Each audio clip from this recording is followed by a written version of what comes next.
시편 26편 같이 있습니다.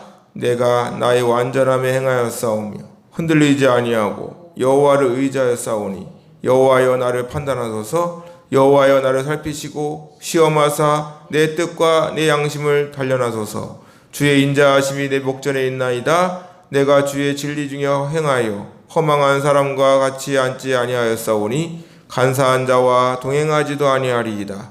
내가 행악자의 집회를 미워하오니 악한 자와 같이 앉지 아니하리이다. 여호와여 두루무죄함으로 손을 씻고 주의 제단에 두루다니며 감사의 소리를 들려주고 주의 기이한 모든 일을 말하리이다. 여호와여 내가 주께서 계신 집과 주의 영광이 머무는 곳을 사랑하오니 내 영혼을 죄인과 함께 내 생명을 살인자와 함께 거두지 마소서. 그들의 손에 사악함이 있고 그들의 오른손에 뇌물이 가득하오나 나는 나의 완전함에 행하오리니 나를 속량하시고 내게 은혜를 베푸소서. 내 발이 평탄한 데에 섰사오니 무리 가운데에서 여호와를 송축하리이다. 아멘. 할렐루야. 오늘도 하나님께서 여러분과 함께 하시기를 주님의 이름으로 축원합니다. 오늘 우리가 읽은 시편 26편은 분류적으로는 이렇게 비탄하고 괴로운 심정을 가지고 있는 것 같은데 뒤로 가면 갈수록 어떻게 하죠? 하나님을 사모하고 있습니다. 예? 하나님을 사모하고 있다는 것이죠. 다윗이 자신의 죄에 대한 용서를 구하기보다는 살아계신 하나님 아버지 앞에 바른 모습으로 바르게 살아가려고 하는 그 시편 기자의 욕망이 거기에 숨겨져 있다는 사실이죠. 이는 이 자리에 모인 저와 여러분이 예수님 믿고 구원받은 하나님의 자녀로서 세상의 여러 가지 유혹과 시험 속에서 믿음을 지키고 하나님 앞에 거룩한 모습으로 살아가려고 하는, 근데 그게 사실 그 길이 외롭잖아요. 외롭고 쓸쓸하지 않습니까? 그러한 가운데에서 하나님을 바라보고 있는 그 다윗의 모습이 바로 오늘 우리가 갖는 모습이 아닐까 생각해 보고 있는 것이죠.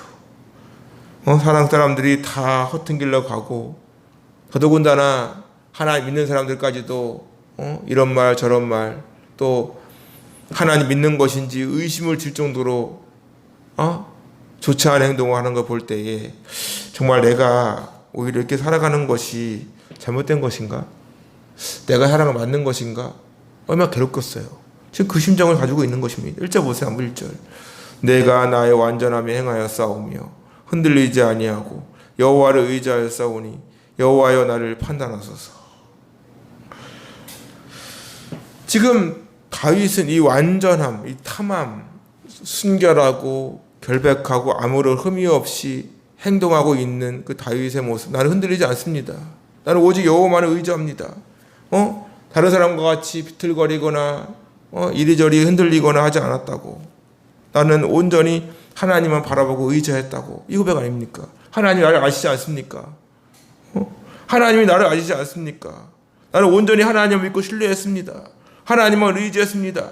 그렇기 때문에 나를 판단해 주시라고. 나를 아시지 않습니까? 말해 보시라고. 이거죠, 바로. 어떻게 보면 신앙생활하다 보면 그런 면이 있잖아요. 내가 유별난 건가? 내가 특이한 건가?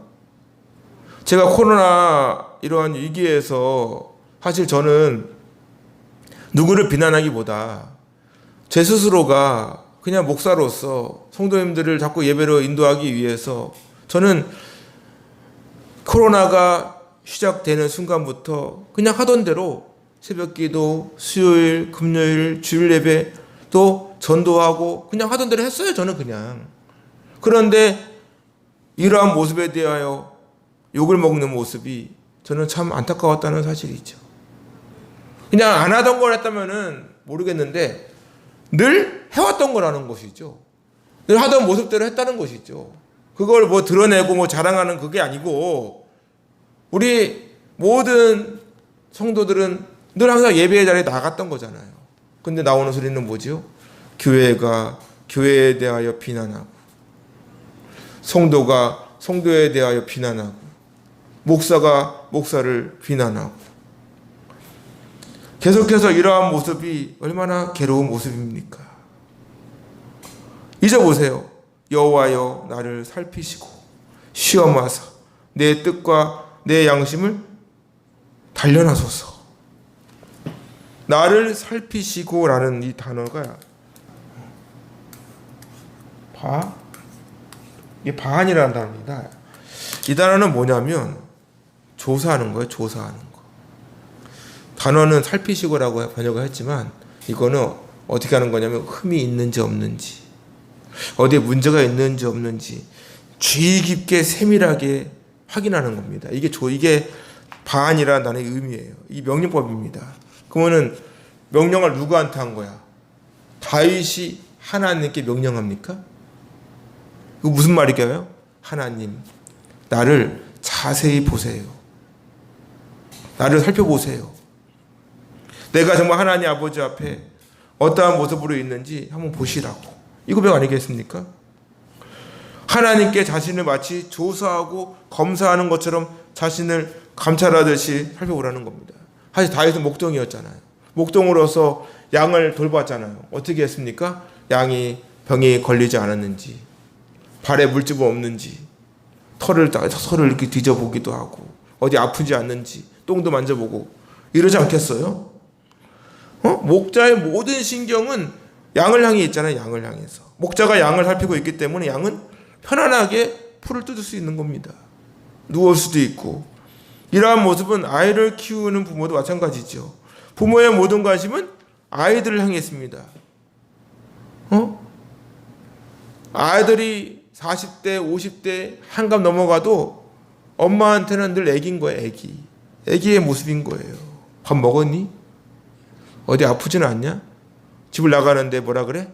50 넘은 한갑 가까우는 아들한테 뭐라 그래? 80 먹은 어르신이 차조침해라. 밥 꼭 챙겨 먹고 이런단 말이죠. 예전에 방송사에서 실험을 했는데 무슨 실험을 했냐면 학교에다가 그 운동장에다 아이들을 꽉 모아놓고 애가 소리를 내보라 그랬어요. 그래서 엄마들이 이렇게 모아놓고 자기 아이의 소리를 들을 수 있나 없나 그래가지고 소리를 내보면 엄마가 누구 아이 근데 다 맞추더라고. 와, 깜짝 놀랐습니다. 역시 다 맞추는 거야. 자기 아이의 목소리는 아는 거예요. 이게 바로 하나님께서 우리를 향한 하나님의 놀라운 관심인 줄로 믿습니다. 하나님은 항상 우리의 이러한 마음에, 우리의 목소리에 귀를 기울이고 계시다는 사실이시죠. 이게 바로 우리를 살피시고입니다. 살피시고. 어디 아프지 않니? 어디 마음이 힘드니? 얼굴이 안색이 안 좋으네? 왜 그러니? 이런 것이죠. 그래서 요한복음 10장에서 예수님 뭐라고 말씀하십니까? 문으로 들어가는 이는 양의 목자라. 문지기는 그를 위하여 문을 열고 양은 그의 음성을 듣나니 그가 자기 양의 이름을 각각 불러 인도하여 낸다. 참된 목자는 양에게 늘 관심을 갖는 거예요. 또 시험하사야, 시험하사. 이 나사라고 하는 이 단어는 뭐냐면 다윗이 바른 길로 갈 수 있도록 하나님께 나를 시험해 주세요. 어떠한 물건을 만들었는데 그 물건이 잘 만들어졌는지, 전기를 꽂았는데 왜 선풍기가 유행이니까 선풍기를 만들어 생각해봅시다. 선풍기를 만들었어요. 잘 돌아가는지, 날개 이상 없는 소리는 안 나는지, 타이머를 눌렀는데 타이머대로 딱 꺼지는지, 이러한 모든 것을 확인하지 않겠습니까? 요즘 학생들이 시험 기간인가 봐요. 시험을 봐야 돼. 시험을 안 보면 어떻게 돼요? 그 아이가 공부를 하고 있는지 안 하는지 모른다는 것이죠. 시험을 해야 돼요. 그래서 스스로 열심히 하는 아이들도 있지만 때로는 강제적인 것도 필요하지 않습니까? 마찬가지로 우리에게 시험이 없다면 우리의 믿음을 확인할 수가 없는 거예요. 그렇다고 해서 하나님께서는 우리가 죄를 짓게 하지는 않습니다. 그래서 고린도전서에 뭐라 그래요? 감당하지 않을 시험을 주신 적이 없다고 하잖아요. 이스라엘 백성들이 광야길을 가는 동안 하나님께서는 이스라엘 백성들을 40년 동안 훈련시키는데 그 훈련은 무슨 훈련이었습니까? 하나님 말씀에 순종하는지 순종하지 않는지의 시험이었고 훈련이었어요. 그래서 하나님께서는 이 40년 광야길을 한마디로 요약해 줍니다. 내 하나님 여호와께서 이 40년 동안에 광야길을 걷게 하신 것은 들 기억하라. 이는 너를 낮추시며 너를 시험하사 내 마음이 어떠한지 그 명령을 지키는지 지키지 않는지 알려 하심이라. 하나님 말씀대로 사는 훈련을 시켜준 겁니다. 사람들은 누구나 유혹이나 시험이 오면 그 사람의 믿음이 그대로 드러납니다. 진짜 믿음은 고난과 어려움 만났을 때 그 사람의 진짜 믿음이 드러나는 거예요. 고난과 어려움이 왔을 때 주저앉는 사람이 있는 반면에 어려움이 오면 올수록 하나님의 바짓끄랭이를 이렇게 붙잡는 분이 있습니다. 새벽 기도를 더 열심히 나오고 예배를 더 열심히 참석해요. 근데 어떤 분은 그렇게 나오라고 해도 관심도 없고 그냥 자꾸 물러서고 혼자 고민을 하겠죠. 고민은. 근데 그 고민한다고 문제가 해결되냐고요. 하나님께 맡겨야 되는 것이죠. 그래서 내 뜻과 내 양심을 단련하래. 여기서 내 뜻과 내 양심이, 내 뜻이라는 단어가 킬야라고 하는 단어, 이 뜻이 뭐냐니까 콩팥이요. 콩팥 또는 신장입니다. 콩팥은 뭐죠? 사람의 몸 안에서 우리가 불순물을 걸러주는 거잖아 이게.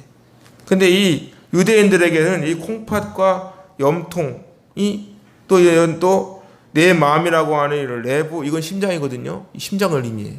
이 내장이 어디 있죠? 몸 안에 있잖아. 몸 안에 있다는 것은 뭐죠? 사람의 깊은 속마음과 그 생각을 의미한다고 생각하는 것이죠. 다시 말해 양심이 머무르는 곳, 하나님께서 보고 계시는 마음속 깊은 곳에 숨겨진 은밀한 생각을 의미하는 것이죠. 또 한 가지, 사람은 그 마음 중심의 태도를 스스로 모를 수도 있어요. 하나님께서는 사랑하는 자를 연단시키는 목적 중에 하나가 뭐예요? 그 마음의 중심을 누구에게로? 하나님께로 향하고 하나님께서 그 심령을 채워주시는 것이죠. 그 마음의 중심에 하나님께서 다듬어 주시는 것입니다. 아무리 모자랄지라도 하나님께서는 그 중심을 보고 기뻐하시기 때문이에요. 하나님은 다 아십니다. 우리의 마음 깊은 곳까지 하나님은 다 알고 계신단 말이에요. 어디로 마음 빼앗기고 있지 않는가? 하나님을 바라보고 있는가? 하나님께는 다 아신단 말이에요. 그래서 단련하소서. 이 단련하다는 이 차라프라는 단어가 뭐냐니까 금을 녹이는 거죠. 금을 녹이는 건 뭐예요? 광산에서 금을 캐왔습니다. 금을 녹이는 과정 가운데에서 뭐래? 불순물을 다 걸러내요. 마찬가지로 하나님께서는 여러 가지 시험과 연단의 과정을 통해서 나를 단련시키시고 내 안에 있는 모든 죄성을 다 끄집어내는 것이죠. 이스라엘 선들이 출애굽을 하고 나서 40년 동안 광야의 길을 걸으면서 뭘 발견한 겁니까? 율법을 주어졌는데 율법을 지킬 사람이 아무도 없어. 40년 과정 가운데 오직 하나님의 말씀대로 하나님을 의지하는 그런 훈련을 받은 것이죠. 그래서 욥이 뭐라 그럽니까? 그 고난 과정 가운데 고백하죠. 내가 가는 길을 그가 아시나니 그가 나를 단련하신 후에는 내가 순금같이 나온다. 얘는 정금이라고 했잖아. 정금같이 나온다. 하나님께서는 광야 같은 인생 가운데 우리의 모든 죄와 불순물이 제거되고 거룩한 하나님의 자녀로 거듭나기를 원하고 계십니다. 그렇기 때문에 우리는 매일매일 회개하고 매일매일 돌이켜야 돼요. 끊임없이 기도하고 하나님의 말씀을 통해 하나님의 뜻과 초점을 맞춰야 합니다. 그래서 3절 보니까 주의 인자하심이 내 목전에 있나이다. 내가 주의 진리 중에 행하여 그랬어요.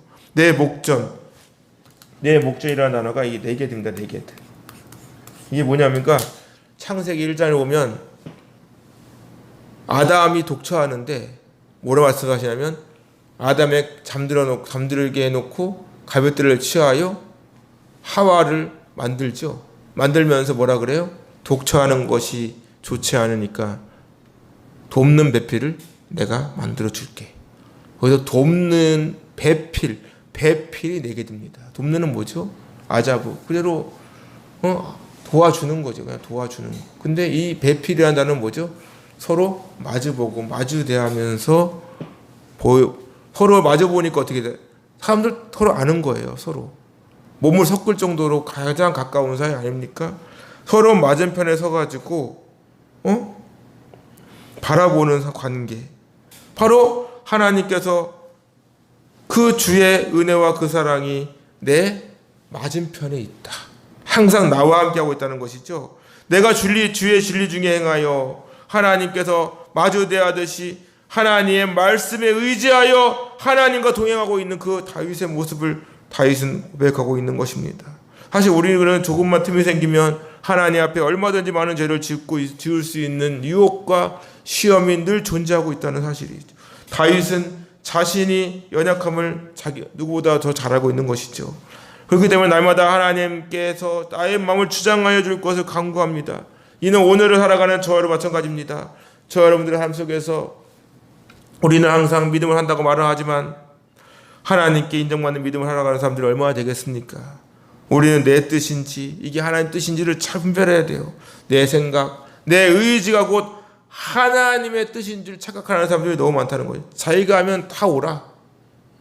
남이 하는 거는 다 옳지 않아.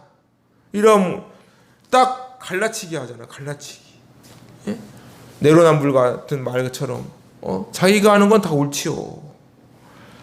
진리의 말씀이 되어주시는 그 하나님을 온전히 믿고 따라가는 믿음이 되어야 될 줄로 믿습니다. 하나님께서는 항상 우리와 마주보고 계시고 하나님의 눈에 보이시고, 만약에 하나님의 시간 우리 앞에 보인다면 우리가 아무렇게 행동하겠어요? 보이지 않으니까 내 마음대로 행동하는 거 아니겠습니까? 그러니까 우리가 하나님이 항상 나를 지켜보시기 경외야, 경외. 그게 경외하라는 의미잖아요. 하나님이 보이지는 않지만 항상 우리를 불꽃과 같은 눈동자로 지켜주시고 보호하여 주시면 믿기에 우리는 허튼 길로 갈 수가 없는 것이죠. 다져보세요. 허망한 자는과 같지 아니하였사오니 환사한 자와 동행하지도 아니하리이다. 허망하다, 미혹되고 거짓된 길, 망하는 길, 그런 곳에 나는 앉지 않았다. 절대로 그러한 곳에 가지 않았다고 하는 다윗의 고백입니다. 예를 들어 술을 보세요. 술자리에 가면은 술을 먹을 수 있는 확률이 높을까요? 먹지 않을 확률이 높을까요? 사람이 술자리에 가가지고 술을 거부하기는 쉽지 않나? 그게 다 미혹이라는 것이죠. 그러한 자리에 가지 않는다는 거야. 애초에 빌미를 만들지 않겠다는 것입니다. 사람은 누구나 영향을 받을 수밖에 없어요. 아이도 공부 잘하는 아이와 어울리잖아? 그럼 애가 기본 평균 이상을 하는 거예요. 왜? 공부를 잘하는 아이가 어울리기 때문에. 공부 못하는 아이가 어울리면 공부를 잘할 수 있는 확률이 떨어지겠죠. 운동을 잘하는 아이가 어울리면 운동을 잘해요 또. 그러니까 뭐든지 이렇게 신앙생활을 잘하는 아이에 붙어있으면 그 아이도 신앙생활을 잘합니다. 따라서. 바로 그런 것이죠. 또 간사한 자. 이 간사한 자는 뭐야? 은밀하고 숨기고 가리는 사람이죠. 마치 양의 탈을 쓴 이리와 같은 사람, 사기꾼 같은 사람. 이 수동태야, 수동태. 결국 이들의 목적은 자신의 목적을 가리고 숨기는 사람들이죠. 절대 비추지 않습니다. 겉과 속이 다른 사람들이에요. 사단이 여러분들을 유혹할 때 대놓고 유혹합니까? 길을 지나가다가 이단 한번 만날 때가 있죠. 이들은 대놓고 사람들에게 접근하지 않죠. 교묘하게 와가지고 그냥 슬그머니 와서 그냥 우리를 마치 진짜인 것 같처럼 하지만 가짜인 거예요. 사기꾼들도 보면 절대 사기꾼처럼 보이지 않잖아요. 이들의 모습 오히려 더 선하게 보이는 경우가 많습니다. 이들은 사단의 까임에 빠져 죄짓게 만드는 사악한 사람들인 것이죠. 신천지와 같은 이단, 구원파 보세요 한번. 어떻게 저들에게 빠질 수가 있을까 하지만 그 사람의 입장에 대보면 안 넘어갈 수가 없는 것이죠. 보십시오 봐요. 왜 우리나라는 왜 사기를 당하는 사람이 더 바보가 돼야 돼? 이 말이 되는 것입니까? 왜 사기를 당한 자가 바보가 돼야 되냐고요. 얼마 전 인터넷 기사를 보는데 외국에 나가면 가장 조심해야 할 사람들이 누구냐니까 한국인이래. 한국인이 한국인을 가장 많이 사기친다는 거예요. 먼저 나간 사람이 외국어도 알고 문화 좀 아니까 도와주는 척하면서 그 사람 것을 싹 뺏어가다는 거죠. 다단계도 마찬가지 아닙니까? 좋은 일에 더 영향을 받아야 되는데 우리는 자꾸만 그런 쪽에 자꾸 영향을 받게 된다는 것이죠. 그래서 5절 보세요. 내가 행악자의 집회를 미워하오니 악한 자와 같이 앉지 아니하리이다. 악하게 행동하는 사람들과 같이 있지 않는다는 것이죠. 그들을 너무 경멸하게 싫어한다는 것이죠. 그곳에 있지 않겠다는 것이죠. 이 다윗은 그러한 자리에 저는 간 적이 없습니다. 가지 않습니다. 이런 고백 아니겠습니까? 6절 보세요. 여호와여 내가 무죄함으로 손을 씻고 주의 재단에 두루다니며 감사의 소리를 들려주고 주의 기이한 모든 일을 말하겠습니다. 내가 무죄하다는 건 뭐예요? 결백하고 나는 하나님 아버지 앞에 열심히 주님을 믿으려고 했습니다. 나를 아시지 않습니까? 이런 거밖에 안 되겠어요? 두루다닌다 그랬어요. 이거는 손을 씻고 두루다닌다는 것은 뭐냐면 제사장이 제사를 드리기 전에 정결례를 행하던 것을 의미하는 것입니다. 또한 제단을 두루다닌다는 것은 오늘날 하나님께 예배를 드리는 모습인 거예요. 하나님께 온전한 예배를 드리는 삶을 살아가는 사람들은 죄악 가운데 거하지 않는다는 것이지. 열심히 최선을 다해서 하나님을 따라가려고 노력하는 거 아니겠습니까? 그래서 예배가 중요한 거예요. 그래서 감사의 소리를 들려주고 기이한 모든 일을 행한다 그랬습니다. 주의 제단에 두루다니면서 감사드리고 찬양. 예배 가운데 그러잖아요. 예배 가운데 뭐예요? 회개하고 하나님 감사합니다. 한 주간도 지켜주심을 이러고 또 찬양을 부르면서 막 박수 치고 춤도 추고 이러잖아요. 말씀을 들을 때 얼마나 경건하게 됐습니까? 하나님 맞아 저는 죄인입니다 막 하면서. 그래서 하나님 뭐라 그럽니까? 감사로 제사를 드리는 자가 나를 영화롭게 하나니 그의 행위를 옳게 하는 자에게 내가 하나님의 구원을 보여주겠다. 하나님의 놀랍고 기이한 일들을 내가 자세히 말해줄게. 이게 뭐야? 복음이잖아. 복음. 하나님의 놀라운 일들을 선포하는 것이 복음이잖아요. 그래서 8절 보면 여호와여 내가 주께서 계신 집과 주의 영광이 머무는 곳을 사랑하오니 내 영혼이 주와 죄인과 함께 내 생명을 살인자와 함께 거두지 마옵소서. 내가 주께서 계신 집과 주의 영광이 머무는 곳 어디입니까? 교회잖아. 교회. 오늘날 교회 아닙니까? 다윗은 성전을 얼마나 사랑했는지 몰라요. 다윗만큼 하나님을 사랑한 자가 없어요. 다비드라는 이름 자체가 다 사랑이잖아요. 사랑. 하나님 사랑을 입은 자 그 이름처럼 정말 다윗은 하나님의 사랑을 많이 받았지만 다윗 스스로도 하나님을 정말 사랑했어요. 그 증거가 뭐야? 늘 성전을 사모했다는 것이죠. 오늘날 교회를 사랑하는 사람들이 많습니다. 늘 수시로 교회를 들락거리고 교회에 뭐가 떨어져 있으면 두부리가 있죠. 야, 이 교회 청소하는 사람도 없나? 그럼 지가 하면 될 거 아니야. 자기가 하면 될 거 아니야.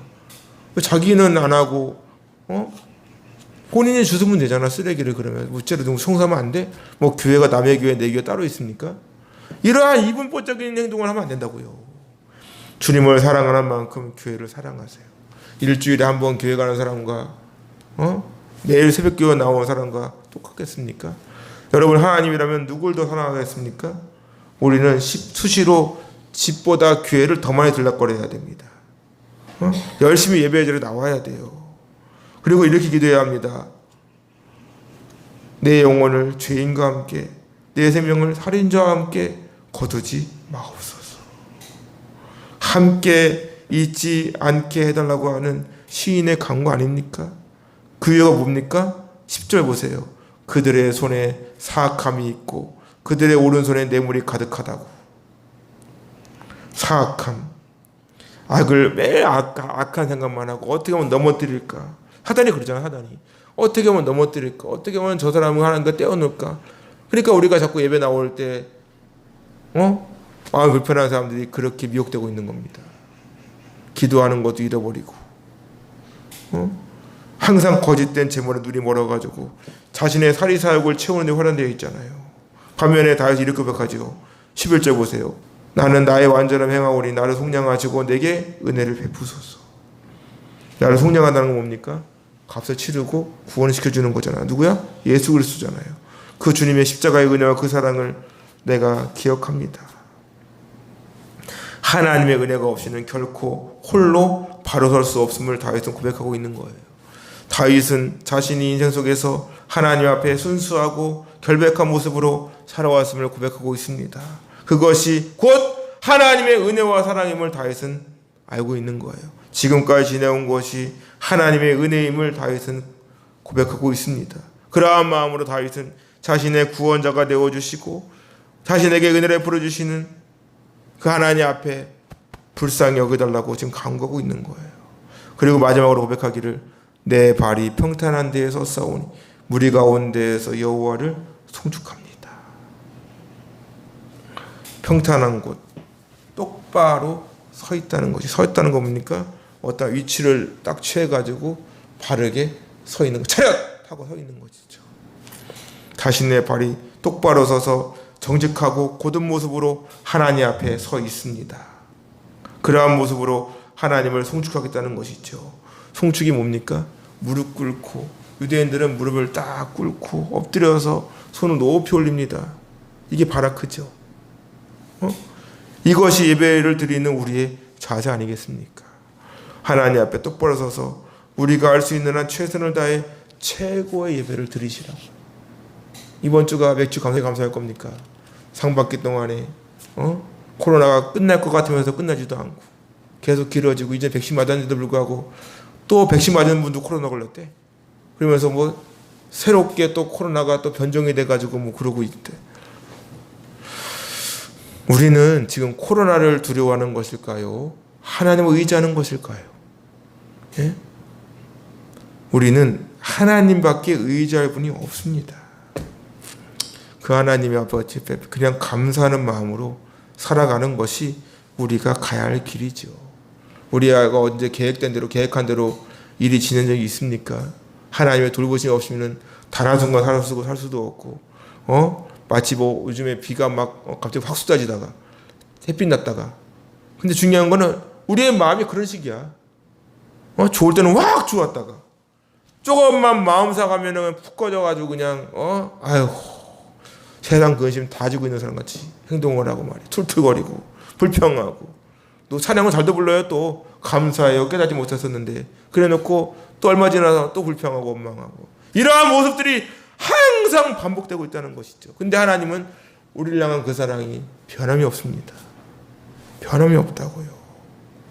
7월 첫날을 맞이하여서 새롭게 또 하반기를 시작하는 시점에서 첫 발을 내디딜 때, 이제는 이전 것은 지나갔고 다시금 주의 손을 붙들고 힘차게 일어서서 하나님 영광을 위해 나아가는 여러분 될 수 있기를 주님의 이름으로 축원합니다.